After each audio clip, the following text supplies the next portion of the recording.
பரோட்டா, பூரி, இட்லி, தோசை எல்லாத்துக்குமே வந்து ரொம்ப டேஸ்டான அல்டிமேட்டான ஒரு சிக்கன் கெட்டி சால்னா தான் செய்ய போகிறோம் ரெஸ்டாரண்ட் ஸ்டைலில். வாங்க எப்படி செய்யலான்னு பார்க்கலாம். ஒரு மிக்ஸி ஜார் எடுத்துக்கோங்க. அதில் வந்து 3 பெரிய சைஸ் தக்காளி, 2 பெரிய சைஸ் வெங்காயம், 2 வரமிளகா, 2 பச்சை மிளகாய், 1/2 ஸ்பூன் ஜீரகம், 1/2 ஸ்பூன் சோம்பு, 1 துண்டு பட்டை, 2 கிராம்பு, 1 ஸ்பூன் மிளகு சேர்த்துட்டு, கொஞ்சமாக புதினாவும் கொத்தமல்லியும் சேர்த்துட்டு, உப்பு சேர்த்துட்டு நல்லா ஃபைன் பேஸ்ட்டாக அரைச்சிக்கோங்க. குக்கர் காஞ்ச உடனே கொஞ்சமாக நான் கடலெண்ணெய் எடுத்திருக்கேன்.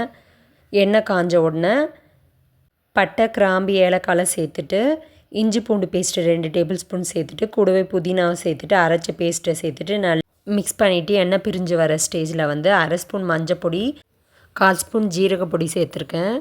1 டேபிள் ஸ்பூன் வந்து சிக்கன் மசாலா சேர்த்துட்டு, 1/2 ஸ்பூன் வந்து தனியா பொடி, 1 ஸ்பூன் வந்து தனி மிளகாத்தூள் சேர்த்துட்டு, 1/4 ஸ்பூன் வந்து கரம் மசாலா சேர்த்துட்டு நல்லா மிக்ஸ் பண்ணி விட்டுக்கோங்க. நல்லா எண்ணெய் பிரிஞ்சு வந்த உடனே நான் சிக்கனை மஞ்சள் பொடி போட்டு வாஷ் பண்ணி வச்சுருக்கேன். 1/2 kg சிக்கன் எடுத்திருக்கேன். அதை வந்து இதோடு சேர்த்துடலாம். சேர்த்துட்டு நல்லா மிக்ஸ் பண்ணி விட்டுக்கோங்க. நல்லா வந்து எண்ணெயிலேயே வந்து மசாலாலாம் நல்லா ஊறட்டும். நல்லா 5 நிமிஷத்துக்கு ஃப்ரை பண்ணி விட்டுட்டு, உப்பு தேவையான அளவு சேர்த்துட்டு நல்லா மிக்ஸ் பண்ணிவிட்டு, இப்போ சிக்கனுக்கு வந்து உங்கள் சால்னாக்கு எவ்வளோ தண்ணி தேவையோ அந்த அளவுக்கு ஊற்றிக்கோங்க. எனக்கு வந்து திக்காக வேணுன்றதுனால நான் கொஞ்சமாக தான் தண்ணி ஆட் பண்ணியிருக்கேன். சேர்த்துட்டு நல்லா குக்கர் மூடி போட்டு 2 விசில் விட்டுருங்க. வேகிறதுக்குள்ளே இதுக்கு வந்து மசாலா அரைச்சிக்கலாம். தேங்காய் 1/4 ஸ்பூன் வந்து சோம்பு, 1/2 ஸ்பூன் மிளகு, கசகசா, முந்திரி எல்லாத்தையும் சேர்த்து நல்லா ஃபைன் பேஸ்ட்டாக அரைச்சி எடுத்துக்கலாம். இப்போ சிக்கன் வெந்துருச்சு.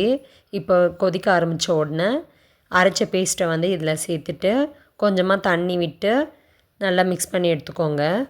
இப்போ வந்து இதை அப்படியே வந்து விசில் போட்டு இன்னும் ஒரு 2 விசில் விட்டுறலாம். சால்னாக்கு வந்து எவ்வளோ குக் பண்ணுறோமோ அந்தளவுக்கு வந்து டேஸ்ட் நல்லாயிருக்கும். இப்போ 2 விசில் வந்துருச்சு. இப்போ எண்ணெய்லாம் பிரிஞ்சு வந்துருச்சுங்க பாருங்கள். இந்த ஸ்டேஜில் வந்து கொஞ்சமாக மல்லித்தழையை சேர்த்துட்டு, பெப்பர் பவுடர் 1 ஸ்பூன் சேர்த்துட்டு நல்லா மிக்ஸ் பண்ணி விட்டுக்கோங்க. சிக்கன் கெட்டி சால்னா ரெடி ஆகிடுச்சு. மறக்காமல் ட்ரை பண்ணி பாருங்கள். டேஸ்ட் எப்படி இருந்துச்சுன்னு கமெண்ட் பாக்ஸில் கமெண்ட் பண்ணுங்கள்.